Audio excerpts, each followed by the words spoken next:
Hi, my name's Greg. I'm here on the Hamilton Rail Trail, a very popular place for people to come and exercise by running, walking, cycling, walking their dog, what have you. Now, unfortunately, every once in a while when someone is exercising, they'll injure themselves, whether it be a sprained ankle, a twisted knee, or perhaps even a lower back injury. Now, as a registered massage therapist, some of the most frequently asked questions are, do I put heat or ice on it, and if so, for how long?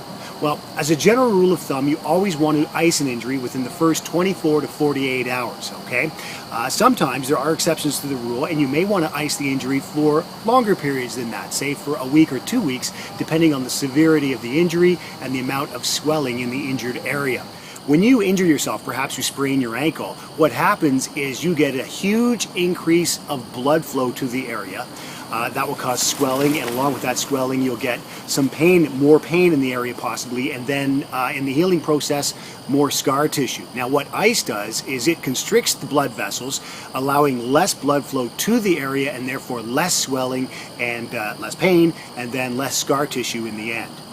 Now, the difference between heat and ice is this. What heat will do is will allow more blood flow to an area, which can cause an area to swell up and hurt a lot more, and therefore you would get more scar tissue in the end.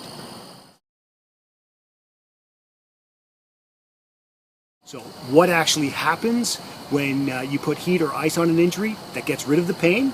Well, when you put ice on an injury, what will happen is that ice will slow the pain signal along the neural pathway to the brain down, and therefore you'll feel less pain less often, hopefully until the pain disappears altogether.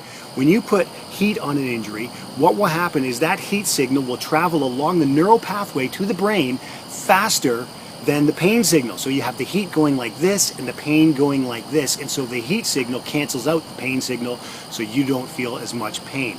That's why all these heat rubs actually work. There's a chemical reaction taking place in your skin so that you feel the sensation of heat, and it will travel along the neural pathway to the brain faster than the sensation of pain.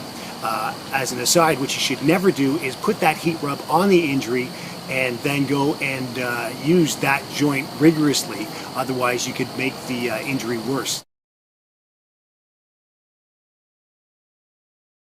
Well, when you're icing an injury, you're going to go through 3 stages. There's that burning stage when you first apply the ice, okay, and what happens is the blood vessels constrict, and as they do, they push that blood away from the injured area. That's why you feel the burning. The next stage is the achy stage, and then after that you'll go through a numbing or freezing stage. As soon as you start to feel that numbing stage, you can take the ice off, because then you're just freezing the tissue. Always too, remember to put a barrier between the ice and your skin so you don't get skin burn. So I hope that's helped you. Have a great day and safe exercising.